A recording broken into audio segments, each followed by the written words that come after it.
Way up north, in the freezing ass of nowhere, was the residence of Grand Duke Renaud Blaine. The head of the Blaine family himself, Renaud Blaine, was currently chatting with a guest. Dude was wondering why a lady from the Netry family, all the way from the south, showed up with a damn animal. Turns out, this lady was Shuer Netry, a member of the Netry family from the southernmost regions. The Duke was giving the young lady the once-over as she stood before him, smiling like crazy. The girl was hoping the guy would be down with some eggs, or maybe a chicken dish. Shuer joked around, saying the carriage owner, the one she rented from, gave her the rooster. Instead, the girl just wanted to hold the Duke's hand for like a second. She wanted to get at least an autograph or a fingerprint on some kind of paper. She even pulled out a special little sheet she'd prepped on her way to the duchy. She confessed she was going to keep that leaf as a precious family heirloom. The Duke wasn't impressed by her offer, so he called a servant and immediately ordered the girl to be taken away. But Shuer begged for one more chance, saying she'd cut straight to the chase. Suddenly, the girl dropped to her knees in front of him, flashed a ring, and proposed. A while later, our girl was sprawled on her bed, just staring at the engagement ring. She came all this way to propose, and he just didn't give a damn. She expected it to be tough, but even the guards here are hardcore dudes. But there was no turning back, not after she traveled all the way from south to north. The main character of this romance story is Renaud Blaine, the Great Duke of the North, and the second main character of the fantasy novel, Blooming Princess. The Duke inherited the power to use emotions like a sword from his family. Eventually, he became numb, losing all his feelings from constantly wiping out monsters. At first, the heroine was jealous of him because he became the character that hooked her. Back in the real world, her parents died, and a ton of relatives tried to manipulate her for her insurance money. It might have started with envy, but at some point, the heroine genuinely started rooting for Renaud. Her life, filled with a string of disappointments and empty hopes, ended when Renaud died. Because of the main character's apathy, the Duke lost his last bit of feeling. Since the Duke could no longer use his powers, the North fell along with its master. That's why she hoped to use her second chance to save the Duke no matter what, and witness his happiness. 2 weeks before arriving in the North, after getting hit by a truck, she opened her eyes in a completely different world. Just as she was arranging the flowers, this dude bursts in, yelling about how she's trying to disgrace the family. The guy called her by her new name, and that's when it hit her. She'd landed in that novel.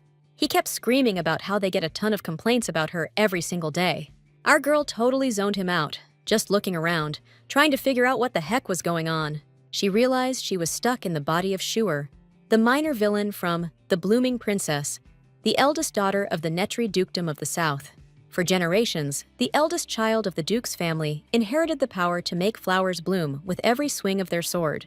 But this time, the power went to the second daughter, Irina, making the older sister feel totally inadequate. When that feeling boiled over, the Duke's eldest daughter tried to poison the main character, Irina. In the end, she was executed for trying to hurt the family, which is exactly what our girl was now facing.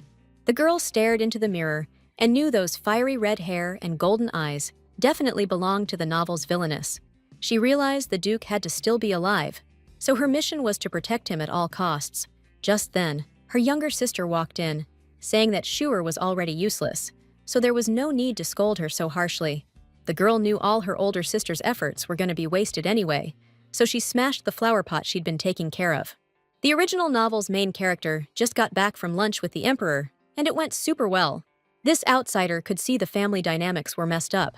But even this was too much. She spotted the Imperial Knight's banner in her sister's hands, and Renaud was supposed to die about a year from now. That's why she had to hurry and fix this whole situation within the next year. That's why she announced she was leaving the family, and suggested they declare her a non-existent daughter. Shuer said she was planning to cut ties with her family and start completely fresh. The man tried to stop her and prevent her from leaving their family. He warned her that if she took one more step, she wouldn't be his daughter anymore. But she just smirked and told him to disown her already. Then she bolted out of the room, catching her dad and sister totally off guard. She vowed to help Renaud get his emotions back, even if it was just irritation or anger.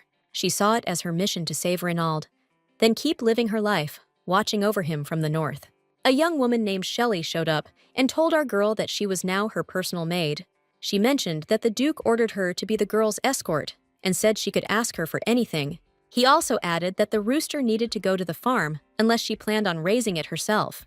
The maid pointed out that if she ever wanted to go back south, she could quickly get a teleportation stone ready for her. The redhead was just happy she wasn't kicked out, but she was still hoping for that proposal story to continue. House Netri, one of the Empire's cornerstones, guardians of public safety in the imperial capital's heart. House Blaine, the Empire's second pillar, wiping out monsters up north. For centuries, these houses have been bitter rivals. The Blaines are known for their brutal monster-slaying skills. Just the mere mention of their names sent shivers down people's spines, making their hearts pound with fear. Then, at some point, the Blaine family's offspring started snatching up key positions in the central government.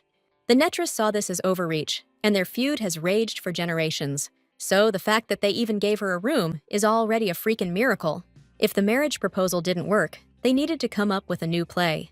The girl was stoked that the book's hero was exactly how she'd pictured him while reading. When she saw the Duke in person, he looked like freaking perfection. The maid figured that the long carriage ride from south to north was a drag, but our girl was loving it. Sherry was shocked that her new mistress was so into the Duke. Shuer realized there aren't many people in the world who can light a fire in your soul just by existing. Back when she celebrated birthdays with family, our girl would spend the day alone, so she hoped her favorite character would be happy. Meanwhile, Captain Blaine, John, of the Guard, was talking to his lord about the new resident in the estate. He reported that the girl's younger sister became a commander of the Imperial Knights, and she herself was disowned by her family. She was accused of attempted poisoning, so showing up in the north seemed real suspicious. But the Duke pointed out that he'd never fall victim to poisoning by some chatty lady who already got exposed down south. The captain noted that it's been a year since his master completely lost his emotions. He hasn't personally led a monster extermination squad in ages, so enemies might take advantage of that. The Duke was sweating bullets because he hadn't heard from his night squad in over 2 weeks. So the guys figured the squad leader was toast and the mission was a bust. Now they gotta find the commander's body before some monster chows down on it.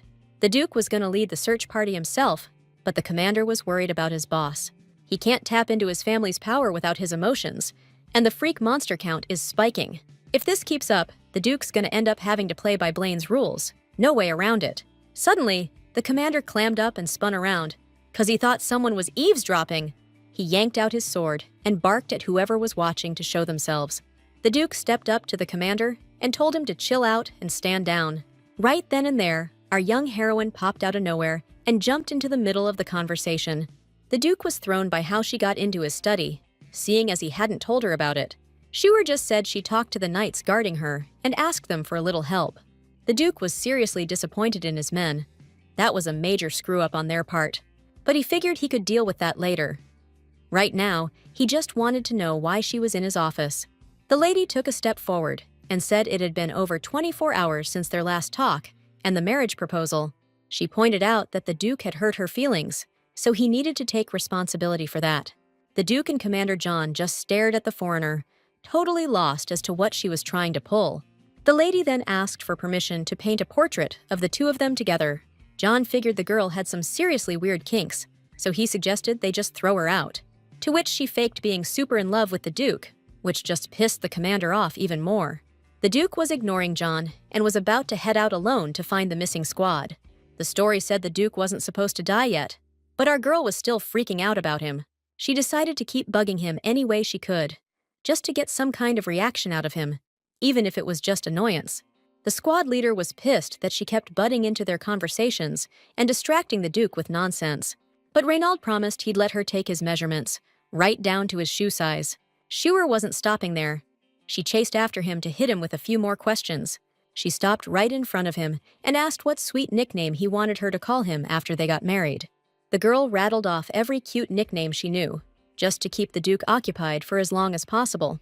She was talking total garbage, even though she knew perfectly well his name was already as perfect as it could get. She couldn't think of any other way to stop him, and if he had to lead a monster extermination, he better have some kind of feelings driving him. Reynald turned and headed the other way, but promised he'd be back in a few days to revisit that signature and fingerprint thing. This girl decided to push it even further, and straight up asked him for a big hug. You could tell John was side-eyeing our girl's motives, but the Duke ordered him to stand down. After that, the guys went their separate ways, and our heroine started racking her brain, remembering stuff from the original novel. After the Duke died, John was the only one who trekked all over the snowy north, hoping to find his body. So, it would be a total win if she and him could start working together, like a real team. John couldn't wrap his head around the Duke going off to search on his own, especially when his powers were so limited right now. But the Duke just shrugged it off, said that wasn't a problem anymore, and that he was slowly starting to feel things again. Reynald figured Netri's daughter had totally lost it when she decided to head to the frozen north. John realized that this girl's guts and her sudden offer had definitely stirred something up in his boss. A few days later, our girl was checking out every picture frame in the whole damn mansion. She held up another frame to the light and spotted a bunch of scratches on it. The Duke promised he'd leave his mark when he got back. So, she picked out this massive frame, taller than she was, to keep that mark safe. The maid pointed out that the Duke's mark would get lost, just look like a tiny dot on such a huge canvas. But Schuer said it wasn't about the drawing itself, but what it symbolized: protecting the North. The Duke vowed to hear her out on anything, so she was planning to take him up on that offer. Right after that, the maid brought her a shirt, just like the kind the Duke wears. Though, she figured he probably wouldn't be interested in a little swap like that. The girls' conversation got cut short by the sudden sound of horses outside. Someone blew the horn, which meant the lord of the manor and his men were back. The maid wanted to help her mistress get ready, but the lady was already heading out of the room. Sherry knew she had to follow this weird girl no matter what. Our girl was running through the estate, quickly looking all around. She was lost in the crowd, trying to spot her beloved Duke. A moment later, she saw John, and Reynald himself should be right behind him. But then, a knight with blonde hair and mud all over it suddenly jumped out in front of her. Our girl had no clue what this dude wanted from her. The guy introduced himself as Nigel, but Schuer didn't remember any character in the novel with that name. The guy started telling a story about how a monster attacked him, but someone shoved him aside before he could finish. The Duke figured if she started listening to that story, the knight would never shut up. He pointed out she didn't have to come out and greet him with the servants. He was a mess, so he suggested picking up the conversation after he'd changed. The lady seized the chance and asked for his old clothes, offering new ones in return. That offer totally shocked everyone, knights and servants alike, jaws on the floor. The Duke confessed he didn't remember ever asking her to do that. Still, he was super curious how she even knew what he wore. So she admitted she just asked around the manor while he was out. John still felt suspicious about the new addition to their estate. But the Southern Belle confessed she wanted to keep the Duke's old clothes for herself. The guys were straight up terrified of what she might do to her down the line. John couldn't believe anyone would get a kick out of just staring at someone's old, beat-up clothes. But she realized she wouldn't get to see the Duke every day, so she'd just remember him when she saw his stuff. The Duke frowned and said he'd change. Then they'd meet in the study and talk. Our girl was stoked that her idea actually worked out and paid off. The girl was sitting in the Duke's study, hoping he'd want to give her an autograph and a fingerprint. After a bit, the owner of the study opened the door and walked in, and Schuer waved at him all excited. The dude brought in some papers and sat down at the desk near the girl. The Duke was wondering if the foreigner was already sick of living up in their northern territory. The girl mentioned that not everything came easy to her, but she was seriously good at painting. Felt like someone flexing their one and only skill, you know? The lady was all, "So what's with the paperwork you brought, Duke?" The guy goes, "These are the papers I'm ready to sign on the dotted line." She's still acting weird, asking for his clothes, which made the dude second-guess everything for a second. He pointed out that he still hasn't agreed on trading clothes with her. The guy hands over a pen and says, "I'll give you my autograph, but only after you sign this first." She thought she was signing some kind of contract, but it turned out to be a marriage certificate. Only then did she actually look at the document and realize it was the Duke's answer to her proposal. Schuer thought it was a dream, so she decided to slap herself in the face and wake up. But the Duke stopped her, grabbed her hand, and said, "That's a seriously bad habit." The lady was stoked she'd finally get to take her husband's last name after the wedding. Being from the South, she figured if she wanted to get the Duke's emotions back, she had to stick to him like glue. The dude wasn't exactly thrilled about the idea of her watching him sleep. So, she explained she didn't mean anything weird by it. She just wanted to see his cute sleeping face. Reynald said her bizarre behavior was getting on his nerves and asked her to keep it up. Schuer pointed out she always acts from the heart and never has any hidden agenda. The Duke replied that he was ready to do anything to get his emotions back. So, the girl happily promised to keep getting under his skin. Once the marriage agreement was settled, the Duke started pulling off his gloves. He immediately warned her not to expect anything more than a formal marriage from him. And just like he promised, he slapped his fingerprint right on the document. Schuer vowed to bust her butt for the Duke's bright future, and the whole North's. She didn't have to, but the girl wanted to do this herself, you know? First thing she did was ask the Duke to swap out his pen and the shirt he'd been wearing. After getting back from the expedition, most of the knights headed straight to the training grounds. The lady showed up to check out the guys and announced the Duke had accepted her proposal. That really threw the knights for a loop, especially Commander John. Once they got over the shock, the guys immediately swarmed her with congratulations for their new mistress. Even Peter the butler and Athena, the head maid, were stoked the Duke wouldn't be alone anymore. The knights started peppering their new lady with a ton of questions. Hold up, John pointed out the wedding ain't official yet, so everyone back to your seats. He told the new lady that she was distracting the knights' training and needed to leave. The lady confessed she just wanted to watch her future hubby work out. But John was like, he doesn't need these basic drills, not with his strength and skills. He hoped that'd scare Schuer off, but it just made her even happier. The knight kept pushing, saying she needed to scram and stop watching the training.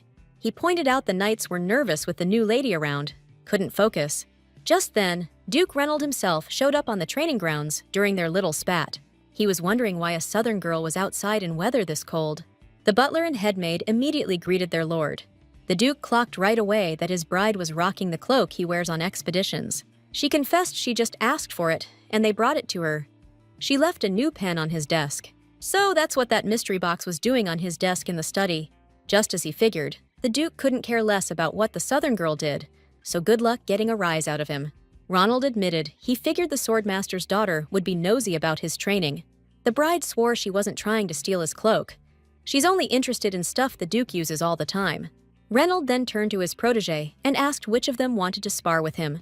One knight volunteered to go first, but the Duke still wanted to fight his commander first. Schuer was worried because John had a real sword, but Reynold only had a wooden one.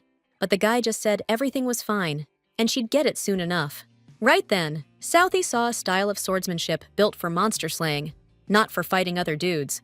The Duke was attacking like his only goal was to cleave his opponent right in two. The bride remembered the novel said he loses all emotion when he draws his sword. Feelings for beautiful scenery, for people. It all just becomes a blank slate. Blaine's a textbook case, really, because he doesn't give a damn about morals, princes, or passing whims. All that mattered was how well a person met his high standards for swordsmanship. If the head of the Blaine family can't set those standards, then the skills of his underlings could be called into question. The novel vaguely mentioned the Blaine family brutally training their heirs for generations. But our girl did her homework and knew the Duke was irreplaceable, so he's trying to get his emotions back at any cost. In a year, there'll be a huge monster surge that'll wipe out almost all the northern punitive forces. The girl was freaked out seeing that happen for real, because it meant the rest could be real too. But she shook those thoughts off, focusing only on how to help her future husband. The original story mentioned she had healing powers, like when the real villain got executed, flowers filled the stab wounds. She couldn't use the power through a sword, but they only figured that out after she died. The lady knew the healing had to be tied to the flowers somehow, and hoped to find a clue in the novel. She was thinking maybe the real villain wasn't ripping up flowers just to piss off her dad. Her thoughts got cut short when the Duke suddenly finished training and walked over. He noticed she'd asked to watch him fence, but she wasn't even paying attention. Only then did the lady realize the training was over, and John looked totally wiped. The girl admitted she was just worried, so she couldn't focus on the fight. She did promise she'd get used to the sight eventually, and be able to watch her darling husband's every practice. The guy pointed out the North was a pretty dangerous place, so it'd be a problem if she reacted like that every time. But all she could think about was how to get his feelings to show, even when he had to use his sword. With a smile, the bride asked him to bring her a bouquet of flowers every single time the Duke had to pick up his sword. John was pissed that she'd asked for a bouquet every time, especially since they didn't have a single flower on the whole estate. Flowers barely grow up north, so getting a fresh bouquet would mean a trip all the way east. The Duke admitted he'd decided to listen to all her requests, so he still asked them to find a bouquet. Reynold realized he hadn't felt any kind of emotion in a long, long time, and he was damn sure about it now. She swaps out his stuff, asks to see a training session she couldn't care less about. It's all super annoying. Fear, excitement, whatever. The Duke gets used to it all real quick and just loses his sensitivity. That's exactly why he needed any kind of edge he could get when it came to using a sword. And that's why the Duke decided to trust his future wife and do whatever she asked. Honestly, he could feel her trying her hardest to get under his skin. Meanwhile, his bride-to-be was chilling in her room, asking her handmaiden if anything had come up. Shuer knew finding flowers up north in a single day was a long shot, so she decided to try growing them herself. Even the handmaiden admitted that this winter had been particularly brutal on the flowers. But nothing else would do. The Nether power, the blooming energy of the sword, only gets passed down to one person per generation. This generation, Irina bloomed as a poisonous flower, and the Duke's power faded. But flowers appeared after the villainess died too. The girl didn't know how two people in the Nethri family could bloom in the same generation, but she definitely needed those flowers to speed up the process of unlocking her power. If growing flowers is the key, then we better deviate from the original method to unlock powers sooner. Right then, someone knocked outside and announced that the Duke was looking for his bride. She immediately rushed to the door and threw it wide open. Standing on the threshold was her handsome husband-to-be, holding flowers in his hands. It turned out to be a single camellia branch, tied with a wide white ribbon. The Duke said that this branch was cut from a tree in the orangery of a marquise from the east. The Duke admitted that finding a bouquet in a single day would be difficult right now, but he'd try harder next time. The man confessed that it was John who spotted the flowers during their return north. The Duke also mentioned that if she didn't like the flowers, she could give them back and wait for the next ones. But the bride quickly hid the flowers behind her back and said she'd be happy with any gift. She admitted there was no way she couldn't love a gift like that, especially if her future husband handpicked it. After that, the Duke was about to bolt, but she stopped him right there. She needed his permission to use the garden at the estate. The second Reynolds left, Shuer told the maid to bring her the thickest hardcover album and a vase. The girl planned to preserve the flowers and the wide white ribbon from them for later. She carefully took off the ribbon and tucked it right in the middle of the album between the pages. Sherry was surprised her mistress wanted to grow flowers herself. She immediately noticed that the Duke's fiancé had picked up the flowers, and then they started glowing in her hands. After the girl touched them, the wilted flowers became fresh and full of life again. But on top of that, they were giving off a really faint but still noticeable glow. It hit her then. The real villain wasn't trying to screw over her dad. No, she was just saving dying flowers, which is how our girl unlocked a new power. Problem is, the effect didn't last long, which totally bummed her out. She figured her power must be something else, so she asked a servant to give her a hand. Shuer carefully took Sherry's hand in hers and tried to focus on her inner energy. After a minute, she asked the girl if she felt anything different. But without flowers, nothing happened, making her think the healing thing didn't work on people. The lady realized she needed to keep trying to amp up her power using the flowers. That's why she decided to plant the flowers in the garden instead of putting them in a vase. But the servant said the ground up north was frozen solid, so they fired all the gardeners years ago. But the future Duchess wasn't about to give up, so she suggested they start working the land, little by little. The girl wanted to get right on it, but her maid pointed out it was late and time to get ready for bed. The next day, John, the head knight, totally pissed, showed up for an audience with the Duke's bride-to-be. The girl was chilling on her bed, while her maid was slapping a fresh cucumber mask on her face. The knight was super annoyed that he'd been forced to climb through the snow to find flowers. Sherry was not happy that her mistress kept moving, making the cucumber mask fall off all the time. Truth was, the girl was stoked about getting to sit in on the meeting about the punitive expeditions. She asked John if she could put a vase of flowers on the table in the meeting room. The guy was ticked off by her question and demanded to know what kind of awful flowers she wanted to use.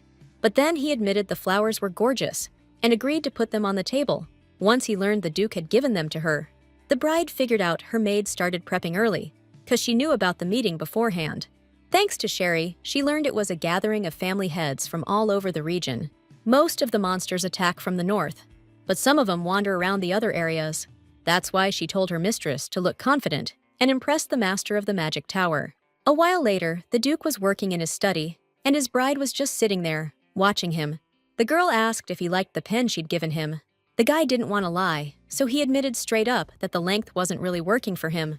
After that, the girl confessed that she'd also ordered a new dresser on top of the pen.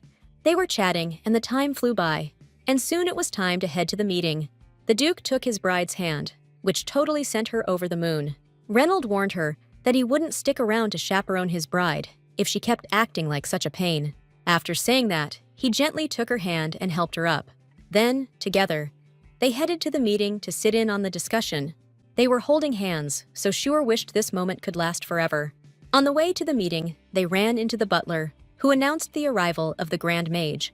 He also told his mistress that all her instructions regarding the preparation of gardening tools had been completed. She told her future husband that she'd bought some extra tools because the palace barely had any. Rounding the corner, they were greeted cheerfully by several knights who were stoked to see their future mistress. They admitted that during breaks from training, they'd been building the fence that she'd asked them to. The Duke noticed how well his future wife interacted with all the staff. The lady admitted those were the knights who used to guard her room, so she asked for their help. As a thank you, the girl asked her future husband to remember their names for their next meeting.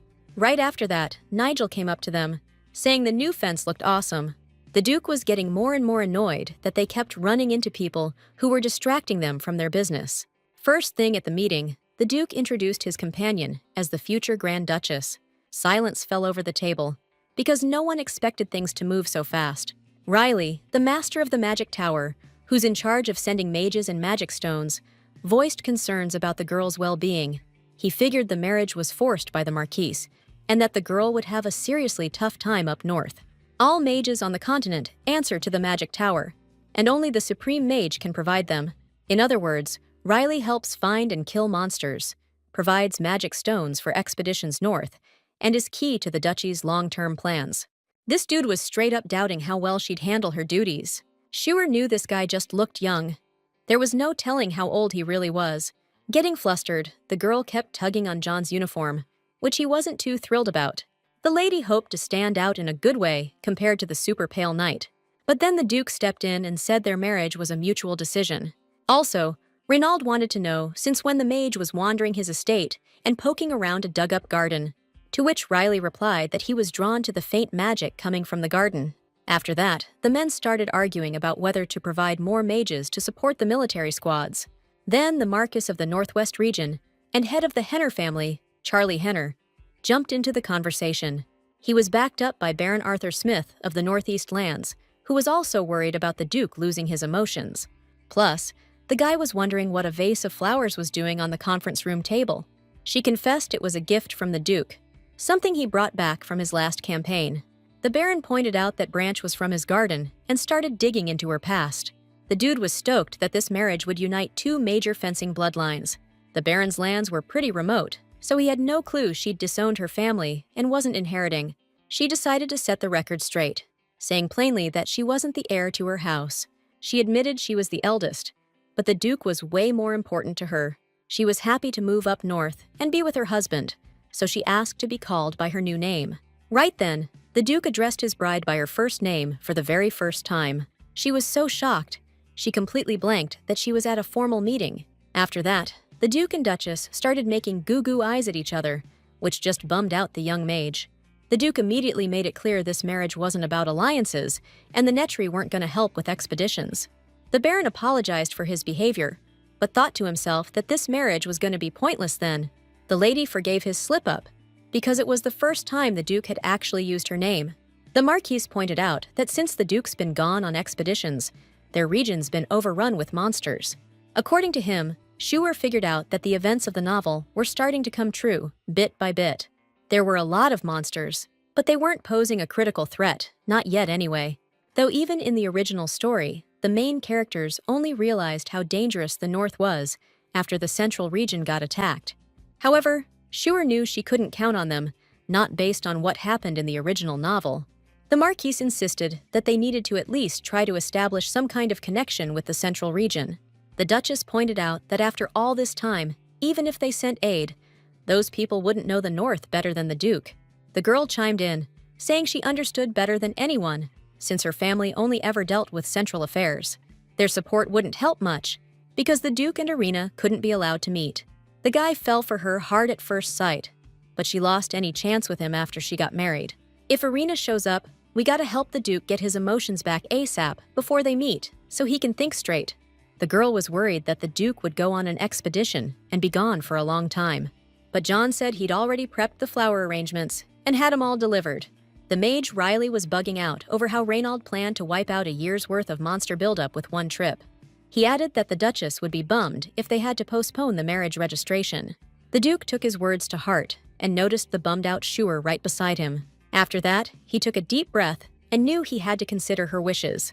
Riley had never seen the Duke so drained and could feel this weird energy coming from the garden. So he promised that after the expedition, he'd watch over the north and let them head to the center. He explained it was because he was just sick of being stuck in the tower all the time. The Duchess immediately started thanking him for letting them spend time together. The girl asked the wizard how much time they'd get to chill out, but she figured a week wouldn't be nearly enough to relax and figure out the garden's magic. She admitted she was planning on growing even more different kinds of plants.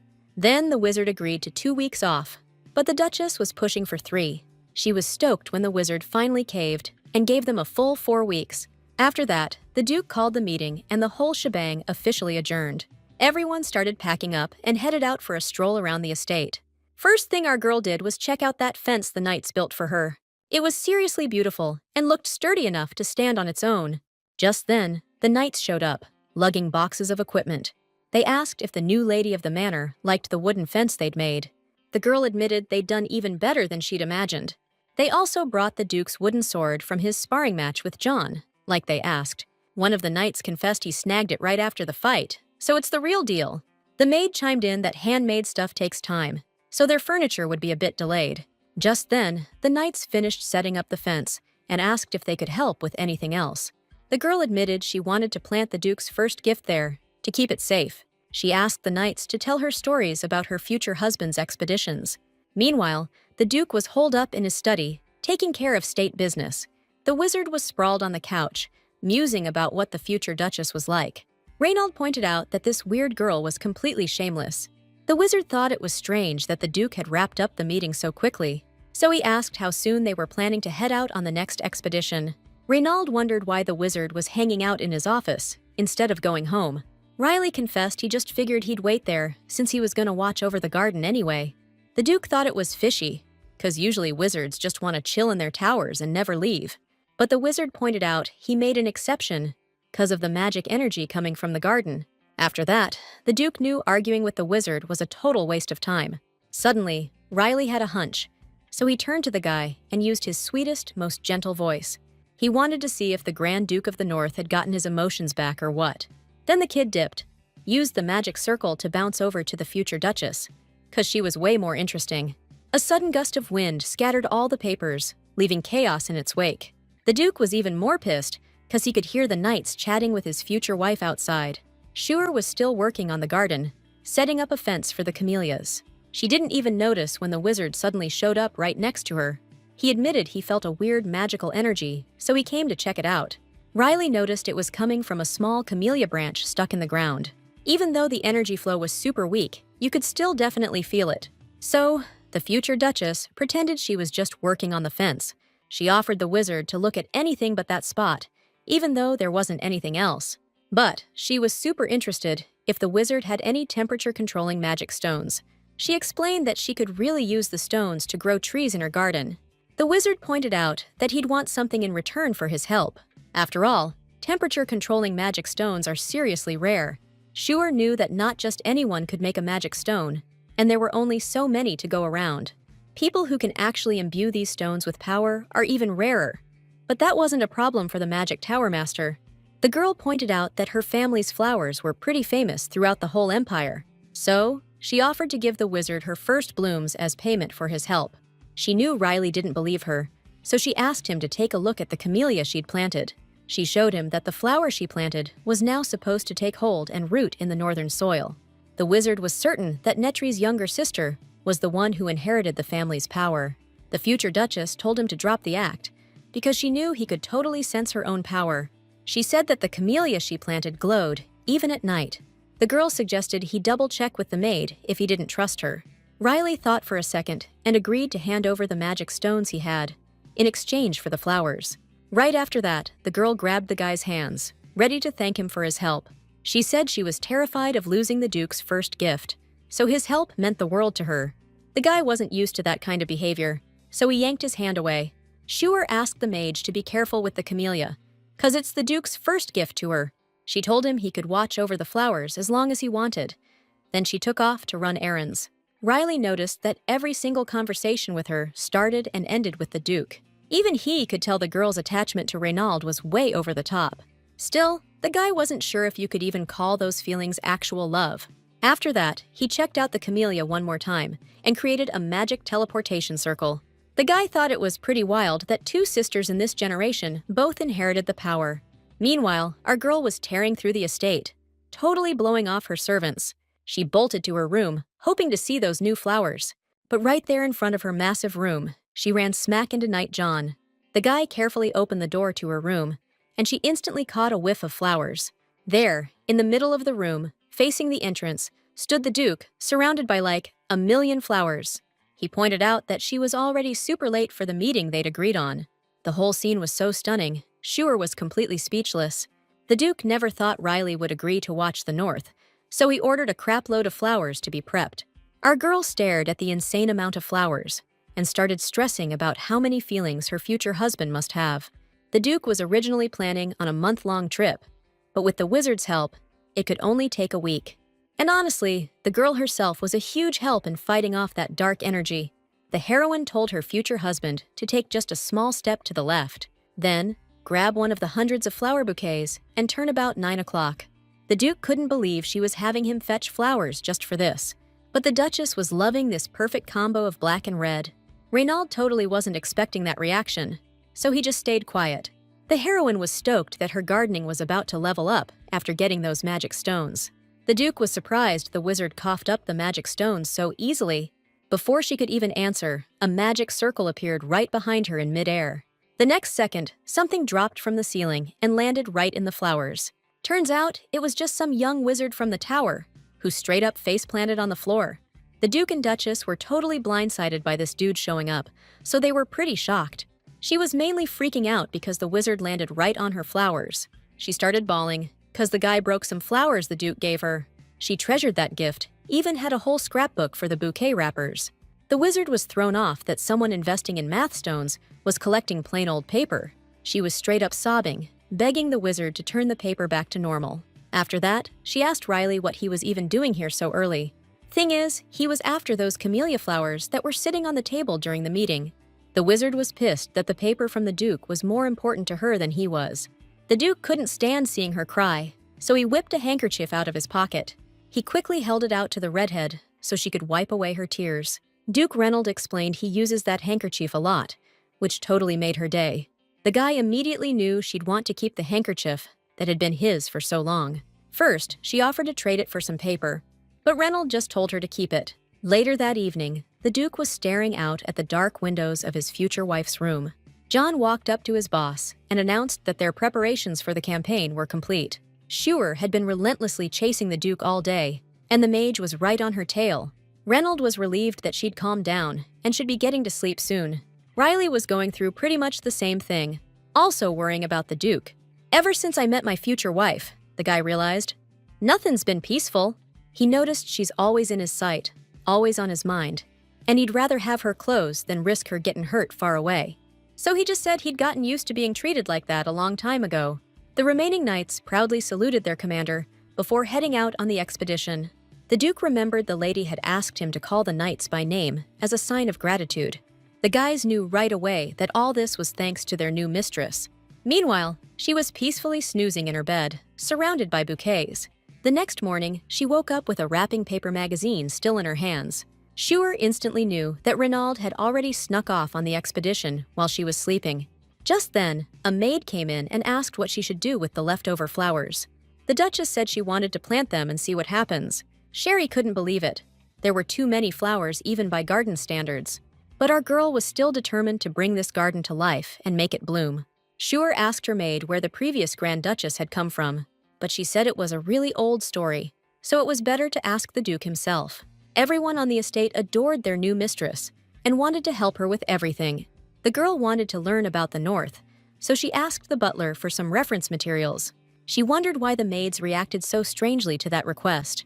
The future Duchess said she didn't want to screw up if she stayed close to the Duke. That just about killed the butler, who had been waiting ages for that request. The guy explained he's temporarily handling the late Duchess's affairs. She was blown away that this dude actually saw the young Duke as a kid, and she instantly wanted to know what he was like as a baby, see a portrait of him back then. The whole time, our girl couldn't figure out why the maids were freaking out just because the butler decided to start the story from scratch. The guy cleared his throat and began rattling off the family history, going all the way back to the first ancestor. Meanwhile, up in the northern mountains on the expedition, John noticed something was off with his lord. The man suddenly felt uneasy, like someone was talking smack about him behind his back, but he just chalked up the weird feeling to being surrounded by monsters. Back at the mansion, the butler just kept droning on with the story, totally boring all the maids. Schuer told all the girls they could head out to the garden and not listen to his endless blabbing. But then, bam! One of the daisies in her hands just lit up and exploded. She accidentally blasted the flower with her power. Didn't even have time to react. Sherry told her to be careful, because she's the only one running the north while the Duke's away. Just then, our girl glances out the window and spots the wizard chilling in the garden. So, she hands the burnt daisy to her assistant and heads downstairs. This girl was so stoked to see the wizard, she practically sprinted to meet him. But from a distance, she realized the guy had suddenly gotten, way taller. At the last second, the dude turns around, and it's this older guy's face staring back. The Duchess was totally frozen. She wasn't expecting to see him looking like that. Riley chewed her out for sneaking up on him so quietly, saying she scares him every time. You can't just whip up that many stones overnight, so the wizard brought a few to get things started.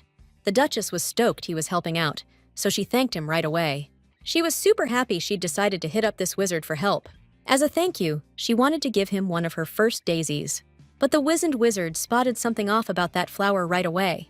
He snatched the daisy from her hand just before it blew. Schuer explained the Duke was going to wear a white uniform to their wedding, so she asked the wizard to make a recording stone. But then a maid interrupted, saying they'd brought all the remaining flowers into the garden. After that, our girl thanked the wizard again for his help and headed off to work on the garden. Meanwhile, the Duke was battling some massive monster at the top of a cliff. When he used the sword's power, his emotions slowly faded away completely. Some things pissed him off to no end, but he couldn't live without them, which made him hate his own ability. Meanwhile, back at the manor, the garden makeover was in full swing. The future Duchess was bossing around all the servants and knights, who were happily planting flowers in different sections.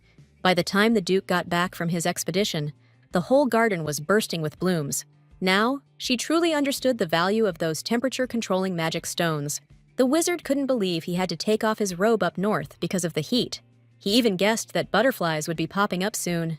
She really treasured her flowers and didn't want to give them to the wizard, but she comforted herself knowing she'd get a recording of the Duke in his white uniform. Schuer noticed that Riley only really cared about the flowers on their first day. Still, she couldn't figure out why the wizard kept showing up in her garden, of all places. Just then, she spotted a few familiar knights in the distance. That could only mean one thing. Her future husband was finally back home. So, our girl took off like a shot, ready to greet her soon-to-be hubby. But he greeted her with this totally cold, emotionless look. Good thing she'd prepared herself for her Duke's unique personality. She proudly announced that his office window had a perfect view of the garden. He immediately assumed she'd been snooping around his office and maybe even stolen something. And he was right, because our girl had snagged a few of the Duke's things for her collection. She reassured him, though, saying she only took a chair and some other furniture. Schuer covered the Duke's eyes for a second, wanted to give him a little surprise. Even John the Knight was blown away by how many flowers popped up north. Girl already explained she planted the flowers the Duke gave her. The dude pulled her hands away from his eyes and said he was down to check out the garden, but Schuer insisted he peep it through the window in his study. The Duke figured he'd humor his soon-to-be wife and went to change his clothes. Flowers didn't do much for him. He'd never been all that into gardens. He realized the girl just wanted to show off the flowers and was still the same as before the expedition, which only meant that the dude himself was the one who'd changed. He often saw, heard, and lived in a world he hadn't given a second thought to. The guy noticed everything in his office was brand new, and his family crest was plastered everywhere. He couldn't figure out why the girl told him to come to the office and wait for her signal. Suddenly, a loud shout came from outside. It was Schuer calling Reynold from the street. The man peeked out the window and saw the girl waving her hands like crazy at him. He figured she was just trying to guilt him into buying her a new dress or something. But she told him he was wrong, and he needed to look at the big picture. She was done hinting, and just straight up told the Duke to check out the whole landscape. Only then did Reynolds tear his eyes away from her face and look down at the flower field under his window. The girl was having a blast, dancing around in a giant heart she'd made out of planted flowers. In that moment, the Duke's own heart started pounding. Something definitely shook him up. She even said she wanted to put a statue of the Duke in the middle and put a flower crown on it. But she wouldn't mind at all if the guy did it himself. The Duke just told her she could do whatever she wanted anyway. He took a deep breath and laughed, seeing the world in color for the first time in ages. Soon it was the day to leave for the capital, and Riley and John came to see the Duke and Duchess off. The wizard joked that he looked small because they were using child labor laws to their advantage. But the Duke said the wizard was just pretending to be small to manipulate people. Either way, Riley wished the future spouses a good time and a relaxing trip. After that, the door to their carriage creaked shut, and the wagon started moving forward. The girl wondered if there was any place in the capital where she could find historical info about the Duke's family. She said it would help her get to know her future husband better. She also asked Reynolds to show her his childhood portrait at least once a year. But she pointed out she could find the info she needed at the main library. Originally, the Blaine family was in the center, but most of them moved north after expeditions, once they gained independence by agreement. After that, our girl asked the Grand Duke to hold her hand. She promised it would help her get through all the hardships of this world. The Duke decided to do it, just to get her to shut up and leave him alone. He held out his hand and let her grab his palm tight. Our girl's hand looked tiny compared to her future husband's big mitt. Shure knew that by now, Irina should have been engaged to the crown prince. Back when none of the Netri daughters had bloomed yet, Irina was getting marriage proposals left and right. Everyone wanted to snag the fame of their family, the renowned fencing lineage. Nobody knew she'd become the heir, so she ended up proposing to the prince herself. She asked him to get engaged for 2 years, promising to show off her sword energy and make the empire so strong no one would dare touch it. Irina and Duke Reynolds' first meeting way back when started with a handshake. That's why she was wondering if the Duke felt anything special at that moment. But she was bummed when nothing happened, and she realized she couldn't replace the main character. Still, Shure didn't get why her sister was so sure she'd bloom in 2 years. It's not like the power would pass to her while the eldest daughter was still alive.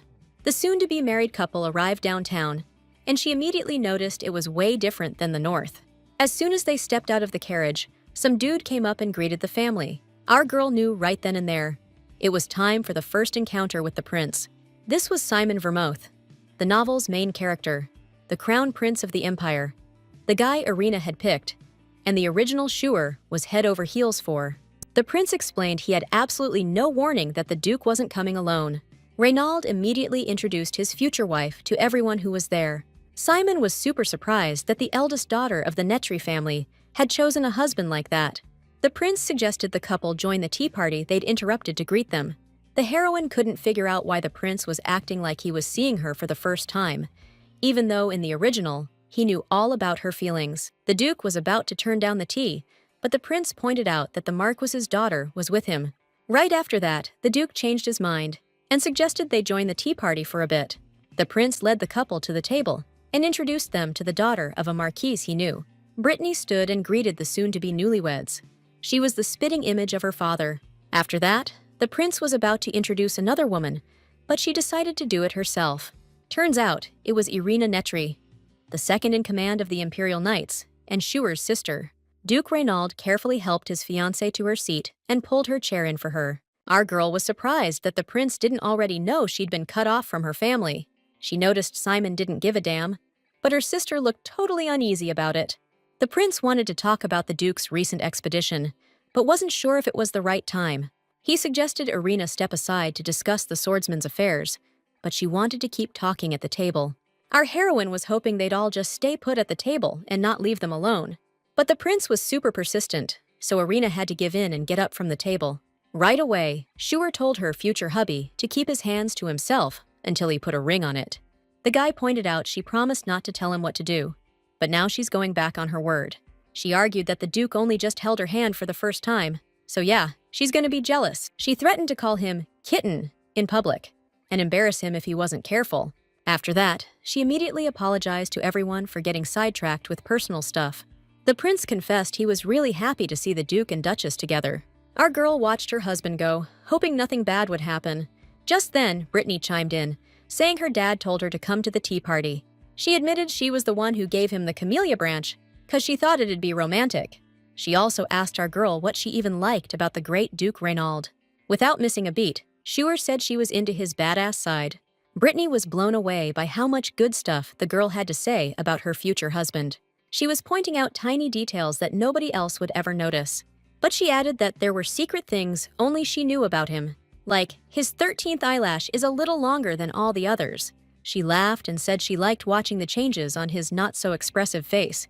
Just then, the Duke's voice came from behind them. He'd heard the whole thing. He pointed out that her loud voice could be heard clearly, even way down the hall.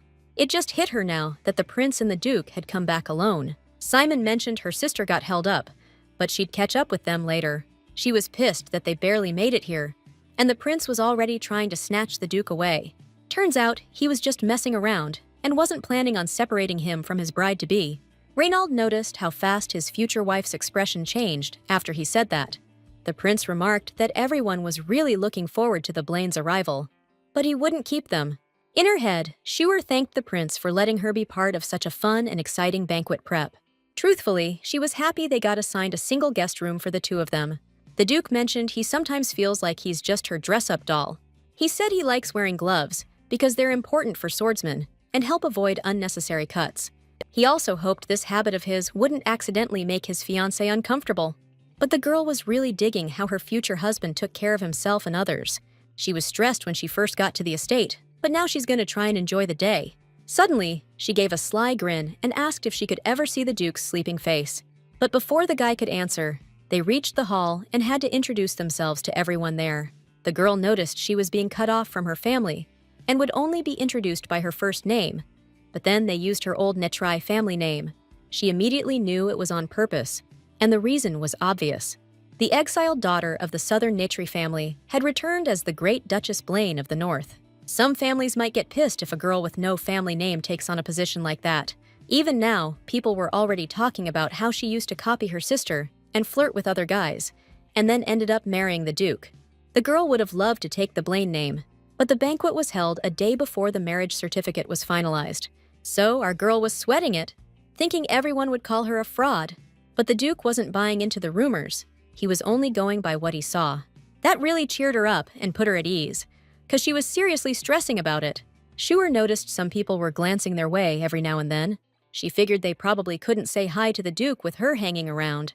These were clearly trained knights and old buddies of her future hubby, Reynald.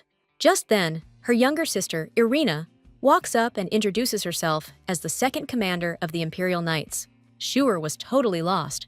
Why was her own sister reintroducing herself? Irina said their dad was worried she's marrying without a dowry. Our girl just laughed, 'cause the family kicked her out with nothing, and now they're bringing it up. Irina was surprised her older sister actually had some kind of dowry after all. What she really meant wasn't money, but the rooster she brought with her. Irina knew her sister was lying and was about to rat her out to the Duke. But then her sister cut her off, saying the Duke didn't have to stick around her the whole time. He could go chat with his buddies. The guy started looking around, trying to spot who she was talking about. He noticed some knights nearby, looking at him with admiration. They were his old pals from the Royal Guard, so the Duke was down to hang. He apologized to his wife and her sister and headed over to the knights. Irina thought her older sister's love was one-sided, but it didn't seem that way at all. The girl thought to herself that she'd stumbled into a pretty weird situation. Schuer was bragging about how hot her husband is, but told me not to stare. Irina didn't get why her sister said that, so she told her to spit it out. She said she's engaged to Prince Simon, and Schuer's like, "Don't come up north then." Irina wondered why her sister married a duke, especially since she never cared about the north before. But her sister just said that true love always hits you when you least expect it. The Duke was schmoozing with his knight buddies, but he was totally keeping an eye on his wife from afar. Schuer noticed and blew him a cute little heart with her hands to show her undying love. Irina told her sister to act normal, 'cause she's still representing the Netri family. But our girl just wanted to mess with her little sister, so she said it was just a sign of affection. Then, Irina threatened that she'd end up stuck up north, while she gets to live it up in the capital. After that, the girl spun around and headed back to her crew. She looked so pissed that her staff started asking if she was okay. Just then, Lady Brittany strolled up to our girl with some other ladies in tow. Shuer was stoked to see at least one familiar face at this whole shebang. The girls spotted from way off that the little sister was being super disrespectful to the future Grand Duchess of the North. Brittany couldn't even believe they bought the rumors about her being nice. Shuer suggested they forget the screw-up and asked to be introduced to the new ladies. First up was Angela, the Duchess of the Central Region, who got curious about her after hearing about her from her dad. Shuer was surprised that stories about her were already circulating in the Central Region. But it all clicked when the girl told her maiden name. Turns out, she's the daughter of that baron who was at the meeting the other day. The main character noticed that she looked way too young to be married with a teenage son. Next up was Sally, the adorable daughter of the Earl from the Central District. Angela let me in on a secret. They just got an invite from the Netri family. Seemed like Irina was trying to get all the nobles in the capital on her side.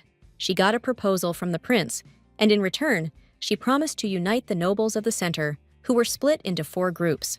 First, you had the ones backing the Netri family, then those learning the Blaine style but living in the capital. The third category was made up of supporters of the Crown Prince Simon himself, and the fourth was the neutrals, the ones who weren't backing any of the other 3.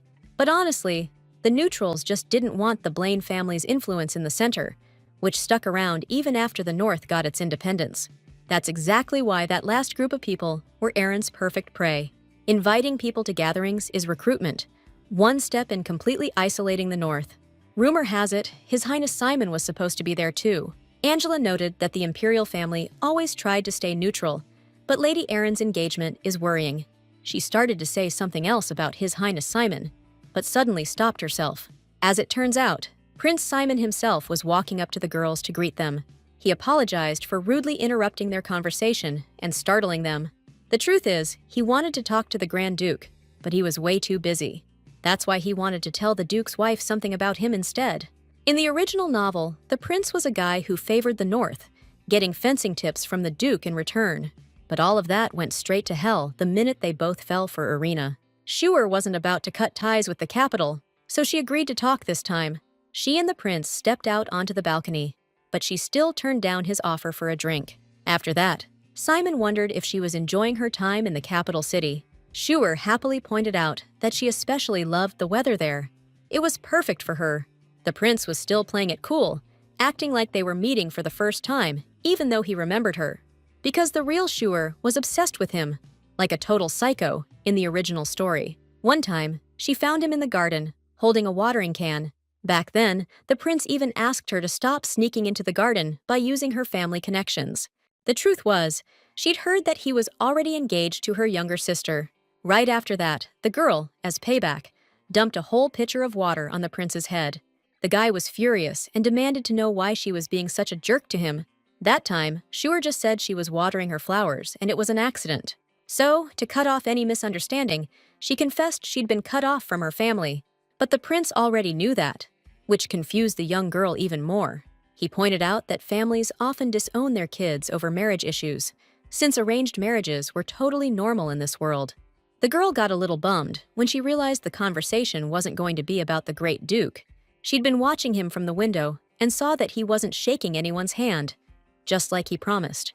Shuer admitted that she'd changed a lot because of her love for Reynald. The prince agreed, saying it was pretty obvious, seeing how she kept staring at another dude right in front of him. Shuer didn't know what to make of it. She even thought the prince was drunk. But he just laughed and said he never gets drunk off champagne. He pointed out she was really smart and should have figured out what he wanted from her by now. The prince mentioned Irina was just his closest ally. Nothing more, nothing less. After that, Shuer said that tomorrow she'd be officially the Duke's wife. They even had a shared room at the palace. But the prince said, rumor had it, if it was someone close to Irina, she'd charm anyone, regardless of gender, status, or age. He remembered she herself had offered to see him sometimes, even if he got engaged to Irina. For a split second, the girl even thought about hitting the prince over the head with something to make him lose his memory. But she just laughed and said she genuinely loved the Duke, so everything else was in the past. The heroine didn't want to listen to this crap anymore, so she turned around and tried to leave the balcony. But the prince pointed out the Duke's losing his emotions, and she can't fill that hole inside him forever. That made her stop dead and really look at her future husband. The prince said feelings don't last, and without his sword, the Duke's gonna be pretty useless. He even suggested she pick the right side, but she told him she'll always stick with her husband. She pointed out that, thanks to her, the Duke's learned to scowl, and his look is totally her type. After that, Shure stopped hiding and flat out said she'll always be on her husband's side. The prince blocked her from going back inside from the balcony, then just started cracking up. That reaction was super weird, so she had no idea what was coming next. The prince apologized and said he just wanted to see what her intentions were with the Duke. That kind of pissed her off, because the whole situation was a total drag. Seeing all that, Simon apologized to the girl again for everything that had happened.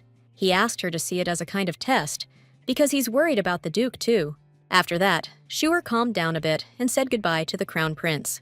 She headed straight to her husband and noticed a lot of people were avoiding her because of the original Shure's past. But she decided to ignore it and ask the Duke to buy her a wedding ring. She said she wanted a big, flashy, beautiful ring on her finger, but because of his job, a ring would be a pain for the Duke, so they needed to figure something else out. The man looked at his wife's happy face and promised he'd definitely come up with something. Lately, for some reason, he was liking it more and more when she gave him a big smile. After that, she told the knights around to not stress the Duke out too much and bring him back to her safe and sound. Then the girl spun around and, all hyped up, took off in the other direction. She went back to her friends and told them she and the prince just had a quick chat. Watching the girls from a distance was our heroine's younger sister, Irina Netri. Shure suggested a change of subject and asked Angela where she got such a gorgeous outfit. The girl said it's a popular thing downtown. Couples engrave each other's faces and carry them around. After that, our girl got fired up to do the same pendant exchange with her husband. Angela added that some shameless jerks engrave their secret lovers on those pendants. Just then, Shure remembered she could find info about the North and the Blaine family downtown. She admitted she'd been living up north lately, so she asked her friends to help her find related information. Sally strongly suggested checking out the main library whenever she had some free time. Brittany figured her friend was a bookworm, so she could probably give her some killer recommendations. Right then and there, the girls made plans to hit up the library and grab some tea the next day. Shure noticed her little sister, Irina, was totally staring her down. She caught some of the girls' entourage pointing and talking about her too. Then, Irina marched right up to her and said she needed to talk. She reminded her that she'd asked her sister to lay off bothering the prince and people around her. Shure pointed out the prince was the one who invited her onto the balcony, but her little sister wasn't buying it. She kept ranting about how full of herself she was, even though she couldn't even manifest her blooming power. Irina told her she was exactly the kind of person she hated the most. Those who are all talk and no action, who can't put in any effort, and who just spout their beliefs but won't stand up for them. And she especially hates people whose greed is way bigger than their britches. But Shure wasn't buying the act, and pointed out the girl clearly wasn't clicking with the prince. Irina said there was no way she could relax with an older sister trying to take everything from her. Even though Shure tried to say she didn't need anyone but the Duke, Irina wasn't buying it. She ordered her sister again to keep quiet and stay out of it, then stormed off. The Duke was talking to his knights, but he still saw the whole thing from a distance. He noticed Prince Simon and then Irina, both pulling his wife aside.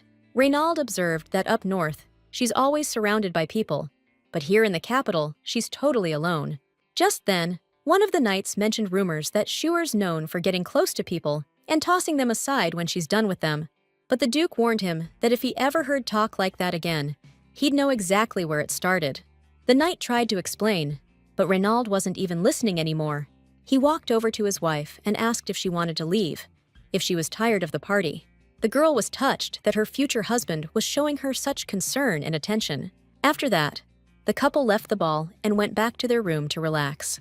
The Duke was working on documents when the heroine noticed that his hands were covered in scars. She got curious about how old he was and when he got all those scars, but the Duke just pointed out that any swordsman's hands look pretty much the same.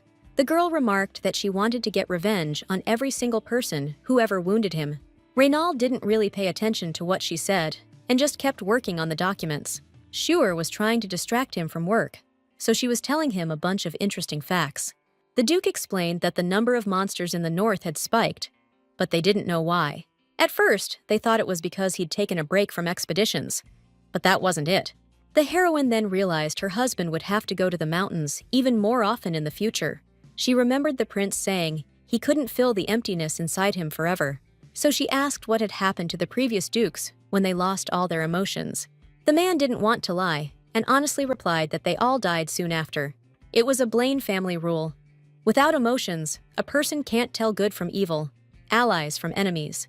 At that point, the head of the family had to go deep into the northern mountains and take as many monsters to the afterlife as possible. Only now did the girl understand that his death was called a retirement because he chose it himself in the novel. If there's no heir ready, the administration goes to the Grand Duchess, and she temporarily takes over until an heir can firmly hold a sword. So, the girl finally understood what Shure meant about needing to look strong. But the Duke noticed his emotions were coming back, which means they might be able to get Riley's help. Right then, the heroine made a final decision. She had to awaken her power in this lifetime, no matter what.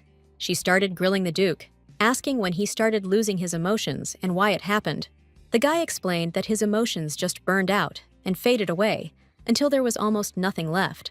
He lost the first chunk so long ago, he only remembers that it happened, but nothing about the time itself. The girl was scared that after a while, the Duke would get used to her, and she wouldn't trigger any emotions in him either. The Duke told her not to sweat it and to hit the hay because he still had some work to do. Shure was bummed out because she was hoping to record the Duke's sleeping face on a memory stone. But he told her not to look at him like that and just go to sleep already. He still didn't get why she needed to see him sleeping or why she was so bummed out.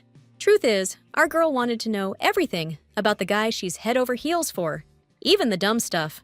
That's why she even suggested the Duke pretend to be asleep for a bit. She played the "I'm scared to sleep alone" card to get him to go along with it. The Duke was too stunned to argue with her, totally caught off guard. He didn't say anything, so she got all embarrassed and apologized. She face-planted into the pillow and said she hated his workaholic side. The Duke noticed she was acting like a little kid, which meant more work for the maids. Right then, Shure pipes up and says she wants a locket with the Duke's face engraved on it. She got super hyped when she saw her hubby didn't shoot down the idea. After that, the Duke caved and promised to get some sleep, finishing the work tomorrow. They killed the lights in their room and carefully climbed into bed. The guy stared at his wife, totally lost as to why she was acting so weird. The girl confessed she couldn't sleep alone, but she also couldn't sleep with him next to her. It all felt like a dream, 'cause whenever she saw the Duke, she couldn't shake the feeling it wasn't real. Instinctively, she lifted her left hand and reached it out a little. She gently touched the Duke with her hand, softly caressing his face. The guy stopped the unexpected touching and grabbed her wrist. Shure didn't get why the Duke was acting so strange and asked him about it. Reynolds carefully covered her eyes and told her to just fall asleep already. He gently stroked her forehead, lingering with his hand against her face. Shure asked him to keep his hand right there. It would help her fall asleep faster. Everything about the Grand Duke felt rough. His emotions, his movements. Awkward, yet it brought her peace. Thanks to that, she was able to drift off quickly and get some rest before her big day. After a while, the Duke carefully removed his hand from her face, noticing how restless she was. He stared at his hand again, noticing all the scars that covered it. The guy couldn't figure out what she saw in this hand that made her so interested. The next morning, the Duke woke up before the girl, who was still sprawled out in bed. She bolted upright, thinking she'd finally get a peek at the Duke's sleeping face. But she looked around and realized her husband wasn't in bed with her. She almost thought she was dreaming, and decided to just enjoy the beautiful dream. But then she heard the Duke's voice right next to her, and her eyes snapped open again. She quickly sat up straight in bed and saw her husband getting changed. He had a ton of stuff to do this morning, so he was short on time. He genuinely apologized for accidentally waking his wife while getting ready. She smiled and wished him a good day and a great training session. Right before leaving, Reynolds reminded her that their marriage registration was finalized today. So he congratulated Shure, telling her that from now on, she was officially the Grand Duchess Shure Blaine. After that, Reynolds hurried out of the room and closed the door behind him. Our girl was still in shock from what she'd heard and couldn't even move. Right after that, she totally geeked out about how awesome her name sounded with the new last name. The maid just let us know that Angela sent over a formal invite to a tea party. The maid was walking on eggshells around the girl, 'cause she'd heard some seriously messed up rumors about her. But all the Duchess said was that she wanted to grab the blanket and pillow she'd been sleeping on. Afterwards, Sally and our girl headed to the main library together. That's where the girl introduced herself with her new first and last name for the first time in public. The librarian pointed them in the direction where all the books about the North were kept. In the section they needed, there was a massive amount of books and info. The Duchess said she'd read almost all the books, so she could help find something specific. She suggested they start by looking at the sacred texts, which talked about the origins of the Blaine family. The Vermouth family was founded by a messenger of God. That's why the country's so tight with the church. Way back when, the continent was in total chaos. No leaders, no countries, so humans and monsters were just trying to survive together. Humanity was barely clinging to life, no rules, no morals, and out of that mess, a new power base was born. The Natri believed people could get better, so they protected them from monsters, while the Blaine ruthlessly punished anyone who broke the rules. These two forces, with totally opposite beliefs, were constantly at each other's throats. That's where Vermouth came in, acting as a go-between. But the fighting just got worse, so God gave the Natri family the power to protect others. The Blaine got the power to control and punish, and Vermouth left behind prophecies on 5 tablets. Together with the two families, he founded an empire, and the power given by God is now called the family sword. The girl thought it was weird that the Blaine couldn't even protect themselves. Unlike the Natri, Sally saw the sad look on the girl's face and worried she'd done something wrong. But the girl immediately smiled and asked if she could give her anything else to read. She wanted to try everything to save the Duke, rather than regret not trying at all. After that, the girls went to tea, where Angela officially congratulated our girl on her marriage registration. The atmosphere at the table was festive, as the butler brought flowers for Schuer. The servant announced that the bouquet was from His Grace, Duke Renaud. She was happy that her husband kept his promise and sent her flowers. The girls at the table noticed the ribbon on the bouquet was more expensive than the flowers themselves. They explained it was a pricey fabric used for making clothes. Schuer was surprised. Up north, he'd only give flowers, but here, he even tied them with a ribbon. As evening approached, the girl headed back to the palace to attend another ball with her husband. She was curious why he was holding another bouquet, but the Duke pointed out that he hadn't given her a bouquet yet today, even though he'd promised to. Then Schuer mentioned that she'd received a bouquet from the Duke during tea time earlier. The girl wondered who could have sent her those flowers without a note. At one point, she even guessed it might have been Riley or John. Just then, the doors swung open, and everyone was introduced to His Grace, Duke Blaine, and his wife, the Duchess Blaine. Meanwhile, Riley was sitting on the bare ground, totally hung up on our girl. Beside him stood the butler and maid, eyeing the enormous statue of the Duke. They were trying to figure out the best place to put the statue before the master and mistress got back. Riley was totally not cool with all this blatant ogling of the human body. He said he'd keep an eye on the north, but honestly, it wasn't even necessary. The Duchess had blanketed the whole garden in magic, and it was seriously impressive.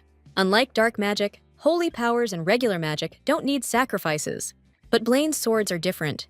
Even if they use the same magic and fencing skills, the result is nothing like Netri's. Schuer mentioned her younger sister had blossomed, but for some reason, her own magic felt a lot like sword energy. Riley decided to watch over the Duke, because he got his powers at a really bad time. But suddenly, something scared the wizard so bad, he dropped the flower he was holding. He turned around and saw a rooster next to him, with a black flower in its beak. The kid was pissed that he could get spooked by some pathetic animal. Meanwhile, back in the main hall, John was congratulating his lords on their official wedding. The dude explained he'd been visiting his brother at the training grounds, which is why he missed the last ball. He was stoked the girl caught the bouquet, and that all her hard work paid off. Just then, the girl's friends, Brittany and Angela, called out to her. You could practically see the mischief brewing, like they were ready to pull some kind of stunt. The heroine asked the Duke to go mingle with someone else and leave her alone for a bit. He was intrigued by his wife's behavior, but decided to stay out of it. The guy figured he had plenty of stuff to keep him busy anyway. Truth is, it was all a distraction, so Angela could wheel out the cake. That's when Schuer grabbed her husband's hand and dragged him to the center of the room. The girl stepped up to the cake, all official-like, and congratulated the Duke on his marriage. It was a cute little cake, with a heart, a lit candle, and their names iced on it. Schuer and Duke Renaud leaned in together and blew out the candle. Right after that, the girl snatched a flower from her bouquet, ready to show off her gift. She grinned and tossed a delicate pink flower way up in the air. Instantly, the whole ballroom was filled with 1,000 falling petals. Rumor had it, the Netri lied when they said only the younger sister inherited the flower power. Renaud watched it all go down, then suggested they cut the cake into slices. The girl was down with that, but asked them not to break the heart in the middle. Since it was a symbol of her love, they should cut from where the heart ends. The Duke was taken aback by the request, said even cutting the cake was a pain in the butt. Just then, the prince strolls up, clapping like crazy, congratulating them on the wedding. He was super stoked to be there in person, congratulating his buddy on tying the knot. But something about his appearance, especially, totally grabbed our girl's attention. The girl noticed the crown prince's sash, and something about it just seemed familiar. She remembered that a ribbon exactly like that had been tied around her bouquet just recently. That's why our heroine figured it had to be the official sash of the central region. The prince leaned in towards Shuer and offered his hand, wanting to give her a formal greeting. But Shuer just hid her hands behind her back, acting like she didn't even have any. The prince was completely blindsided by that reaction, so he didn't know how to play it. The whole ballroom went silent, everyone waiting for Simon's reaction. Then the girl drops this bombshell. Her own husband needs to greet her first. Renaud takes her hand, gently brings it to his lips, and lays a soft kiss on it. The prince is just standing there the whole time, hand outstretched, waiting for his turn. Just then, our girl's dad rolls up and says it was super rude of her to ignore the prince like that. He comes up behind her and slaps a hand on her shoulder. Instead of saying hello, he just starts lecturing her about not following etiquette. But Shuer's no shrinking violet, so she just throws her dad's hand off her shoulder. She chirps that the Netri family clearly has zero manners. She jokingly apologizes to her dad for the behavior and promises to send flowers as a peace offering. She told the maid to take that bouquet to her room and bring back the one that was already there. Dad chuckled, saying they must be a pretty loving couple if that's how they congratulate each other. The girl stared at her little sister, not understanding why Irina still hadn't said a word. Meanwhile, the Duke was talking shop with the prince, discussing matters up north. The prince reminded him that the duchy is still part of the Vermouth Empire. The Duke pointed out that the treaty was made by the last generation, so they, as descendants, inherit and continue it. After that, the prince promised his support and offered to ask for help if he needed it. It sounded like he cared, but it was really just him fulfilling his imperial duty. Shuer was done with politics, so she grabbed her husband's hand and told him she loved him. She made him promise to eat the part of the cake that had her name on it. The Duke carefully snagged the glove with his teeth and pulled it right off his hand. Then, real gentle, he plucked the girl's name right out of the cake frosting. After that, he licked the cream off his fingertips and asked her if she was happy now. Seeing that almost made her heart stop. She demanded the gloves as a gift right then and there. The Duke was already used to her antics, so he just silently agreed to give them to her. The guests were all chattering amongst themselves, gossiping about the Duke and Duchess's behavior. Suddenly, our girl just barges into their conversation and offers them a slice of cake. She went around the room, offering a bite to every single person there, one after another. And with each of the guests, she struck up a casual conversation and flashed a bright smile. Renaud watched from afar as his wife sweetly chatted with all the invited guests. Shuer noticed he was watching her, so she waved. She apologized to the people she was talking to and asked if she could go see her husband for a second. After the ball, people started whispering that she was way different than what they'd heard. The girl ran up to her husband and was like, "Why were you staring at me like that?" Just then, the maid came back with the bouquet that was sent to her during tea. Even the Duke noticed the ribbon on it looked like the crown prince's. Shuer said she loves flowers, but only his, so she's gonna return this bouquet to whoever sent it. After that, she headed over to Prince Simon and Irina, who were chatting with each other. Shuer grabbed her bouquet and held it out to the crown prince. She said she was giving him the bouquet as an apology, just like she promised before. Our girl was floored. The prince seemed way more into that bouquet than he was into her. She was betting Irina would recognize the ribbon tied around those flowers, no doubt about it. Angela had even mentioned before that ribbons like that were used at the imperial court as a sign of secret affairs. The younger sister immediately caught on, saw how quick the girl was to find a matching ribbon, but the older sister just said she was returning a bouquet the prince had given her recently. Simon immediately jumped in, saying the ribbon meant nothing, and he just sent the flowers as a congratulations. Just then, the Duke walked up and said the girl accepted the flowers because she thought they were from him. The prince admitted his mistake, but still hoped she'd be willing to accept his gift. But she stood her ground, saying she doesn't accept flowers unless they're from her husband, so she was glad she found the rightful owner and was returning them to him. The prince started defending himself too, saying he wasn't dumb enough to betray a friend and hit on his wife. He promised he'd look into it and find out who tied his ribbon to that bouquet. Shuer couldn't fully trust the prince, but she couldn't openly go against him either, because she was hoping he'd be the link between the north and the center. The rest of the evening went smoothly. All the guests were relaxing and chatting it up. Before bed, while her maid was brushing her hair, she told her about the bouquet incident and the prince. That was super weird because the palace usually hides the sender of flowers unless they want to reveal themselves on purpose. If the prince was telling the truth, then there were way too many suspects in this thing. But it just showed how powerful they were, 'cause nobody backstabs the weak.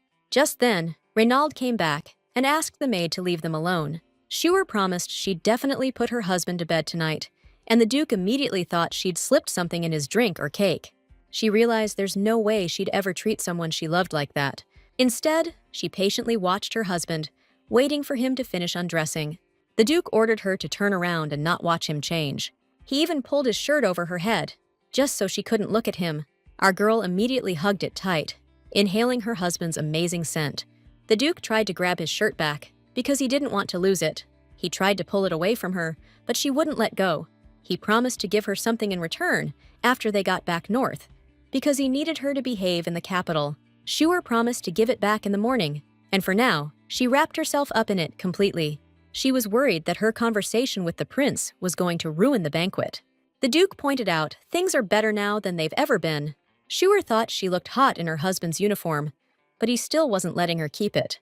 After that, the girl asked Renaud what his plans were for tomorrow. She started patting down his shirt pockets, hoping to find a handkerchief or something. The heroine admitted she liked the center, but she really missed her husband's attention. She wished the man would spend more time with her. The Duke explained that he and the prince had an agreement. They wouldn't interfere in each other's internal affairs. If he broke that promise, the prince would gain control of all expeditions and replace Riley with his own wizard. Schuer remembered that in the original story, the main character, the prince, wasn't interested in the north at all. If she hadn't messed with the Duke's emotions, he would have asked the center for help, just like in the novel. She was thinking she didn't want her husband bowing his head to anyone. She kept listening to her husband, but she was slowly falling asleep. She was still fighting to stay awake longer, wanting to spend time with him, but the Duke instantly knew just how exhausted she really was. Schuer reached for the Duke's hand, brought it to her face, and immediately crashed out. A while later, after she was already asleep, Renaud was still watching her. He didn't pull his hand away and just kept sitting there next to her. He quietly studied his fiancée, trying to figure her out as much as he could. The three founding families of the Vermouth Empire, Blaine and Netri, lived in harmony until the imperial family started controlling the other two.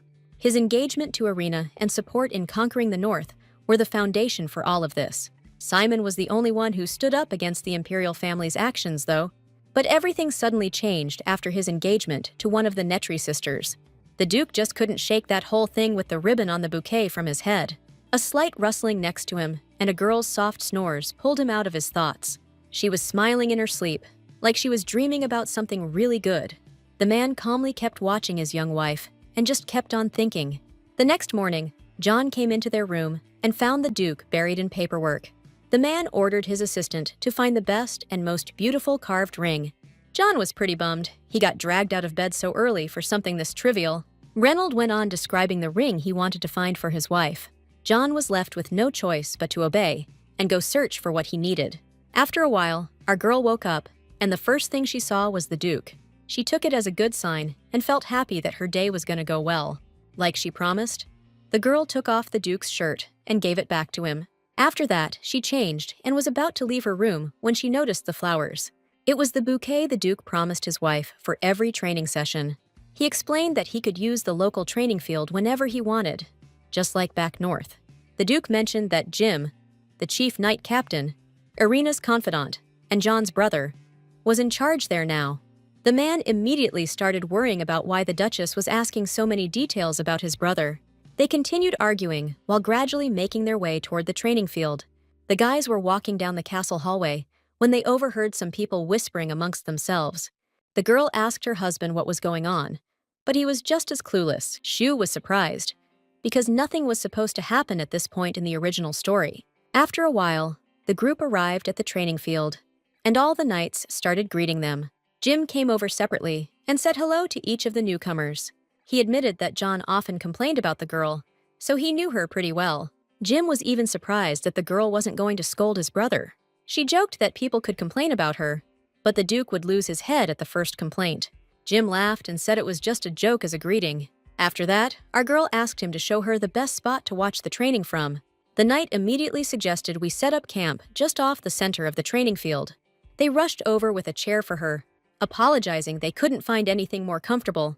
The Duke was worried she'd watch his training and just end up getting anxious, but Shuer chimed in, saying she really wanted to see her husband train up close.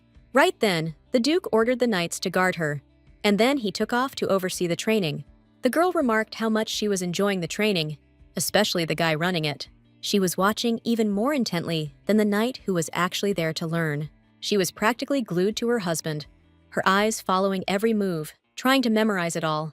She asked the knight guarding her his name and kept chatting with him. She explained she was head over heels for the Duke, so watching him was pure bliss. But the girl noticed this weird vibe in the air and asked if anything strange was going down. The knight explained that a messenger from the palace had shown up at the training grounds that morning, hence the chaos. To herself, Shuer made a mental note to find out what's up after the Duke's done training. The guy kept getting distracted from the fight, watching his wife chatting sweetly with the knight. He couldn't figure out what this dude was saying that was so hilarious, making her laugh like that. Because of those thoughts, the guy got sidetracked and accidentally nicked his opponent. He immediately reached out to the guy to see if he was all right and help out if needed. Before the man could even take a step, the Duchess zoomed over to Reynald and started checking him over from head to toe. He'd noticed that knights, especially the imperial ones, took a lot of hits. But he didn't like the idea that if they were so easily wounded, the North would be screwed soon. No sooner did he finish talking than Shuer grabbed a bouquet from her chair. Ignoring the other knight's warnings, she carefully approached the injured guy.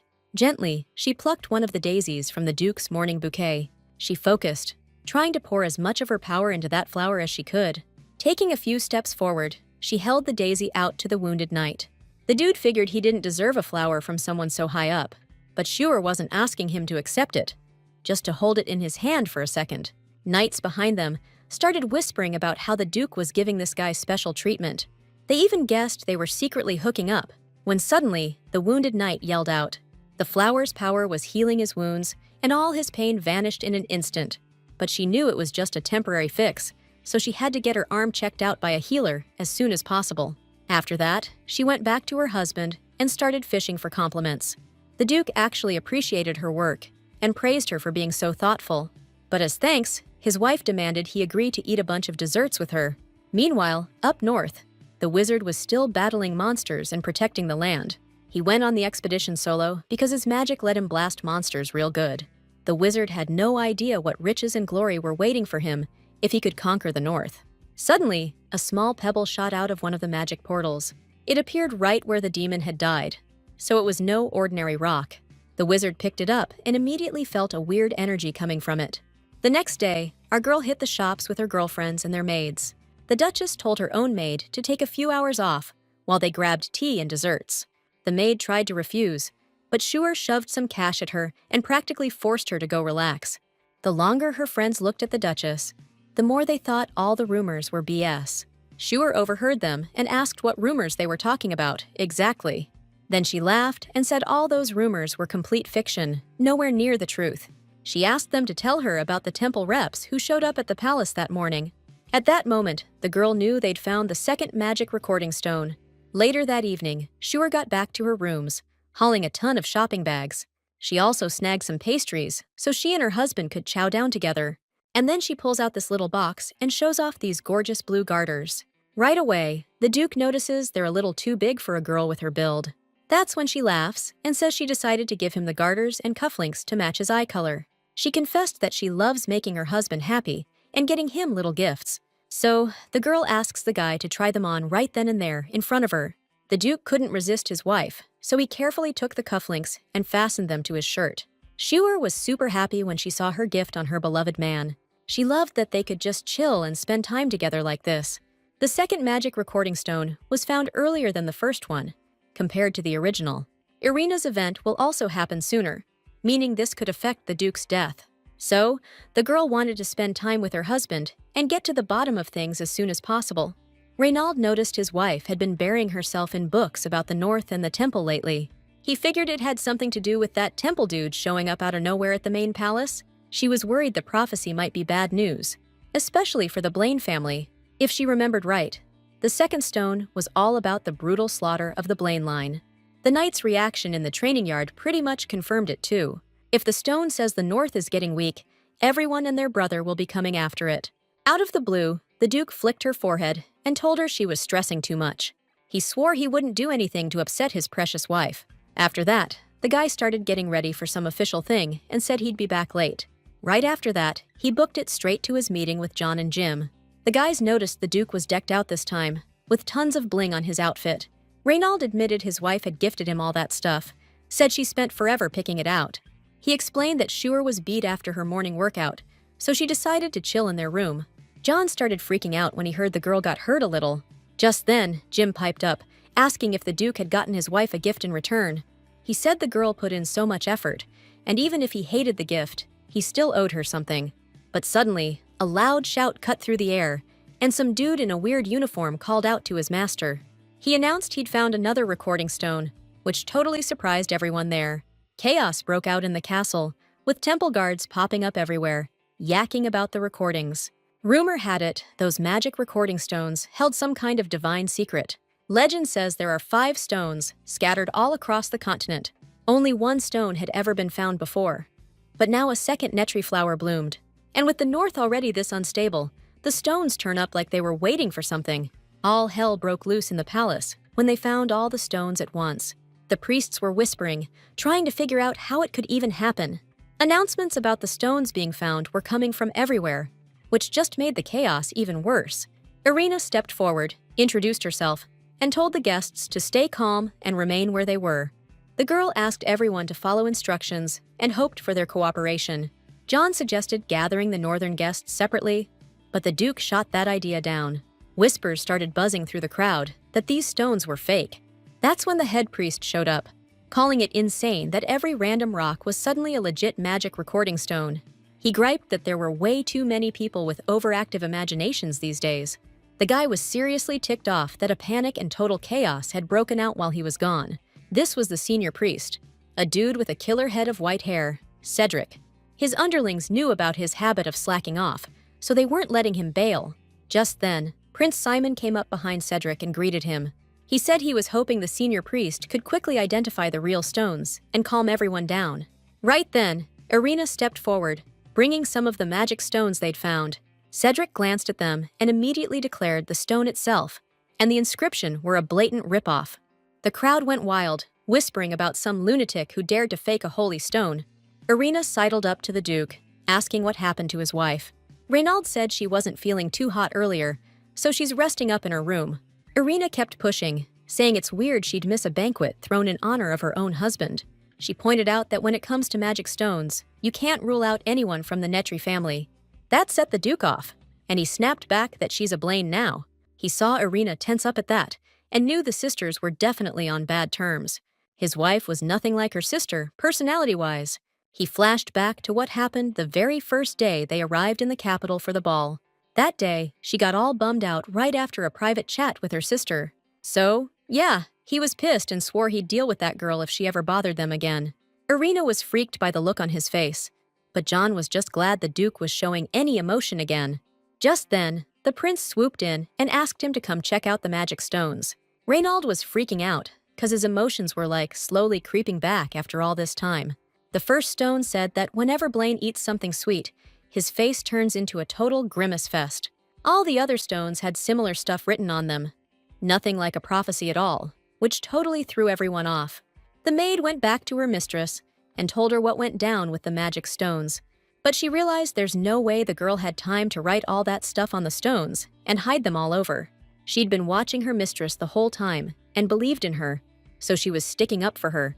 The maid booked it out of the room to have another chat with the knights and try to get them to chill out. As soon as the door clicked shut behind her, our girl got up too and went over to the bed. There, she slid open a secret panel and saw a hollow in the floor with stone tablets inside. The girl was worried that the text on the tablets would immediately give away who they were talking about. She carefully picked some fragrant flowers and stuffed them into the hollow with the tablets. These flowers were perfect for covering her tracks, but man did they stink. After lugging around 12 stone tablets, The girl's entire body was aching.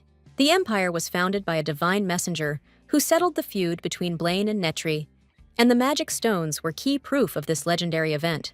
What's more, this wasn't just a forgery, but a slanderous attack on two great families, which could shake the empire to its core. The girl had a headache, since she'd spent so much time racking her brain trying to write flattering compliments for Netri. Shuer was lucky she knew the shape of the stone tablets and how to spot a fake, all thanks to the novel. Okay, so after Reynald croaks in the novel, monsters overrun the Imperial Palace, and that's how she finds out about the secret passage in her room. Word about that passage wasn't supposed to get out until after the Duke's dead, so she didn't want to use it. Shuer didn't want to dwell on it, so she started slapping herself to shake off those thoughts. She was stoked that all she had to do was switch the compass needle from north to the capital, forcing the temple to deal with it. The Duke snapped her out of it when he walked in and asked her what she was up to. The girl shot up in bed, totally psyched to see her beloved husband. She tried to play it off like she was super sick, but the Duke just saw her bouncing around on the bed. Shuer kept sticking to her story and begged the Duke to check out her hand. Suddenly, the guy leaned way in, getting his face right up in her face. Turns out, he just noticed a little pink flower petal stuck in her hair. What really caught his eye, though, was the burn marks on that petal. The guy said they asked him to get involved in investigating the whole plaque incident. Shuer immediately freaked out, thinking her sister might blame the North for it. So she looked her husband dead in the eye and confessed she was the one who faked those plaques. The Duke already knew that. He was more interested in why she did it. The story goes, when the second plaque's contents are revealed, the North will fall, and she wanted to prevent that. So she argued that everyone's got the wrong idea about the North and the Blaine Duchy. Dukes from his family get labeled as brutal, insane people who get off on killing. Reynald pointed out it wasn't that far off the mark, but Shuer cut him off. The Duke admitted that wanting to protect him wasn't a good enough reason to tamper with magic plaques. Angela said Netri was planning to call a meeting of the capital's elite, so she did this to distract the public. The Duke pointed out that her actions caused a total uproar. He was worried someone would find out she was involved in this whole arrival thing. He reminded her that forging the stone tablets was the same as treason. Shuer promised that if Reynald turned her into the capital, she'd cry day and night, screaming his name. She'd fall into despair and repeat his name non-stop, so everyone would think it was his fault. The Duke was speechless at such ridiculous blackmail and just stared at his wife. For a second, she even thought he was actually considering ratting her out.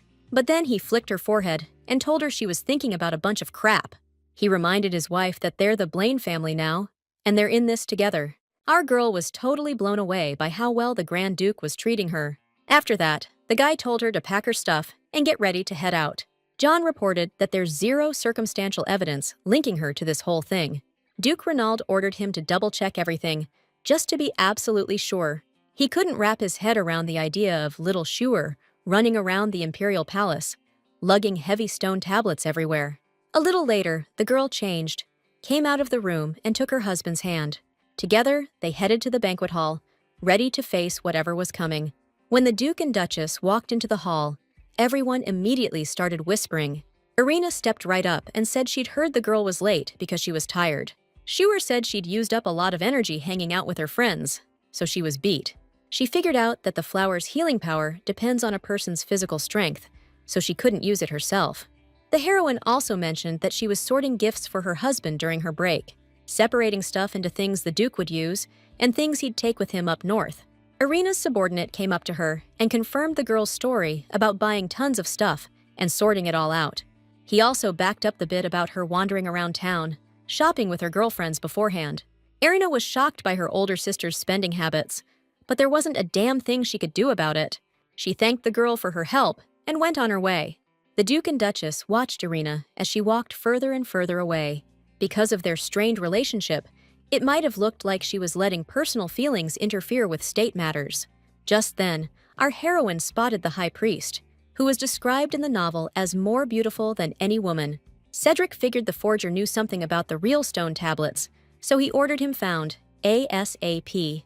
In the novel, he was the only guy on the whole continent who'd been blessed by a god. He'd come to the temple just looking for a place to crash and some grub. That's why he prayed his heart out every single day, just to live an easy life. God heard his prayers, and before you knew it, Cedric was the head priest. One day, his assistant showed up and said he needed to check out some stone tablets found in the mountains and bless a wedding. The guy was so annoyed that the nobles couldn't do jack without him and kept bugging him all the time. He used to dream about just chilling, but now he was stuck dealing with everyone else's problems. He couldn't figure out why there were so many reports about stone tablets lately.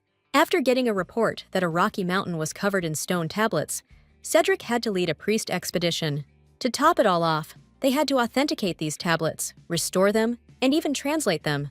That's why the guy was losing his mind from all the work. He just wanted to chill. So he wasn't trying to hear anything about stone tablets showing up at the emperor's palace. He even ordered his assistants to carry him straight to the palace while he kicked back and relaxed.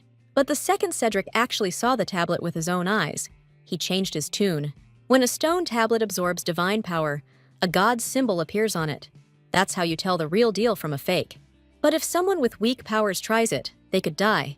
So nobody but him would dare to do it. But this faker knew about the god symbol. And what's more, you could sense divine power, however faint, in the tablet, even if it was a little different. That meant there was a person out there who survived carving that pattern onto the tablet. That's why Cedric was stoked that some poor sap showed up who could do all the work for him. That's how the dude figured out the forger knew something about the real tablets. Temple rules kept him from spilling the beans, but he suggested holding off on announcing the second tablet. Shuer was stoked her plan worked, and she snagged the high priest's attention. She was a little thrown that the high priest's explanation was different from the original novel. The Duke pointed out Cedric never caused trouble, even if he looks a little off. The heroine knew faking tablets for the temple was a major slap in the face, but the high priest seemed way too chill, like he was even happy about it. The girl was gonna chat with Cedric, but her girlfriends pulled her away. They were worried, because she hadn't been feeling great since their hangout. They were also freaked they might have worn her out with all their stories. Shuer just said bye to her girls and was heading for Cedric when she noticed he was gone. That's when he snuck up behind her and scared the crap out of her. She jumped and accidentally shoved him, and the high priest bit his tongue. Our girl snapped back to reality and gave him a formal greeting. You know, etiquette and all. Now, all she needed was to find something to actually talk about with him. So, she asked if she could steal a minute to get his recommendation for a wedding date. The guy finally realized why she was staring him down, and straight up refused her request. He started rambling with all this advice, which just confused our girl even more. Shuer said she already had her fiancé's okay, but the high priest totally misunderstood her. Seeing Cedric's state, she decided to back off and figure this out without the temple's help. The dude was stoked and said not to blame the temple for everything, but to live your own damn life. 'Cause of what he said, the girl realized she could do whatever the hell she wanted. But then, the priest's assistant popped up behind him and said he can't use his halo and divine power just to look good for people.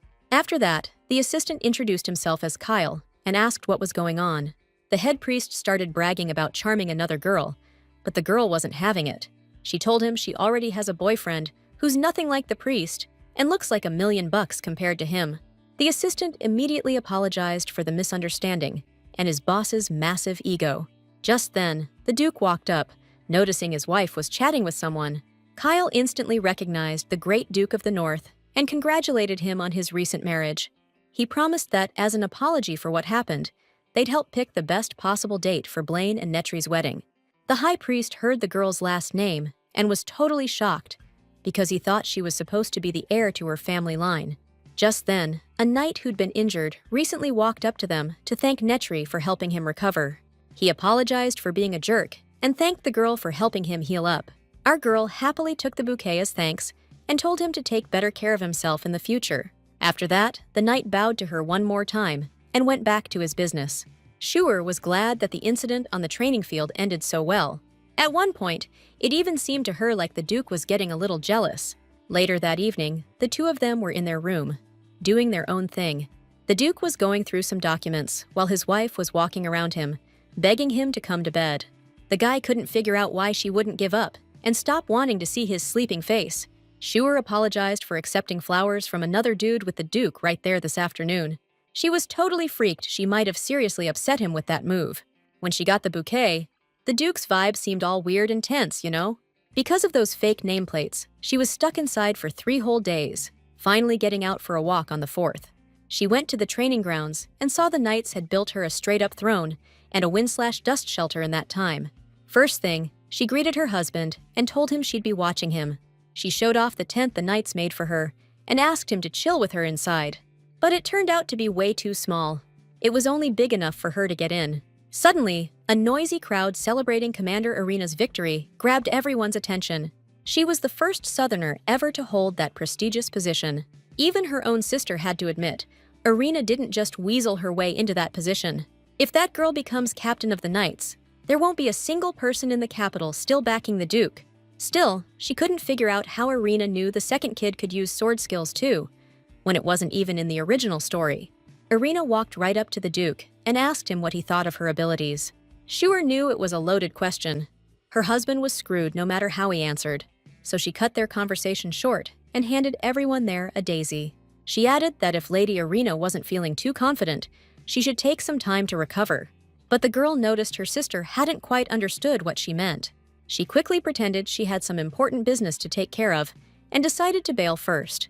The main character herself counted the Duke, using the sword 65 times during training, so she wanted 65 bouquets of flowers. After that, she asked me to give the daisy back so the bouquet would stay complete. A little while later, the Duke went back to training with his knights. John explained that from now on, he wasn't fighting anymore, he's protecting the Duchess. The girl didn't get what could happen to her in the capital, where everyone's safe. But she didn't even finish speaking when a loud noise went off, and something hit her tent. John helped the girl escape the danger and turned around to see what that was. Behind them, they saw a company of knights on horseback, covered head to toe in dried blood. Captain Irina ordered her knights to capture all these people and animals alive. Schuer immediately thought of the Duke and started worrying about his safety. That's why the girl got distracted and didn't notice danger charging straight for them. She turned around and saw this huge horse rearing up right above their heads. The Duke snapped at John to cover the girl's eyes with his hand and keep them covered. Then, they heard these gruesome sounds of flesh tearing and swords clashing. After a while, the girl opened her eyes and saw horses and people lying unconscious all around. The Duke used his Blaine family magic to save his wife from danger. Schuer immediately noticed that Renaud's eyes were as cold and empty as the bottom of the ocean, where there's nothing. They were the same as during the punitive expeditions in the far north.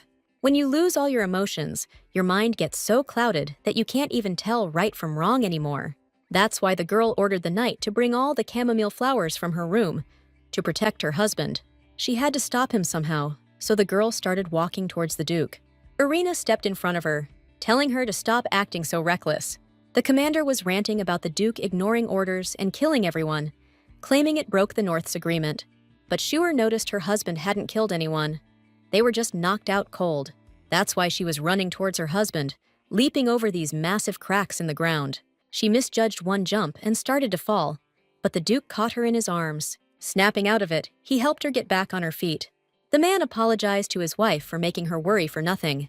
Just then, the knight came back, bringing the daisies from their room. That's when Irina showed up and said she'd report him to the prince as punishment for disobeying orders. She added that by acting like this, the Duke could have destroyed crucial evidence and screwed them over. Schuer realized things weren't going like in the original story, and if this kept up, the knights who made it back alive wouldn't last long. They'd die. That's why she decided to show everyone how awesome she'd gotten at picking daisies in 3 days. The girl turned to her sister and told her to get the high priest over here. Duke Renaud felt that weird feeling again, like he was just a big empty hole inside. The dude was in this space like there was nothing around him at all. The Duke couldn't even remember when or why he'd pulled his sword. Suddenly, something bright and light started to appear through all this crushing darkness. The next thing he knew, he heard a loud voice calling his name. The guy looked up and saw it was his own wife yelling for him. He saw the girl recklessly jumping over a really deep ditch. He was totally lost as to why this delicate woman was acting so damn weird. At the last second, the guy managed to get his hands under her, saving her from eating dirt. After that, whatever knights were still standing started running around the training field, helping the wounded. The aide told Irina that all these knights had come from the border regions.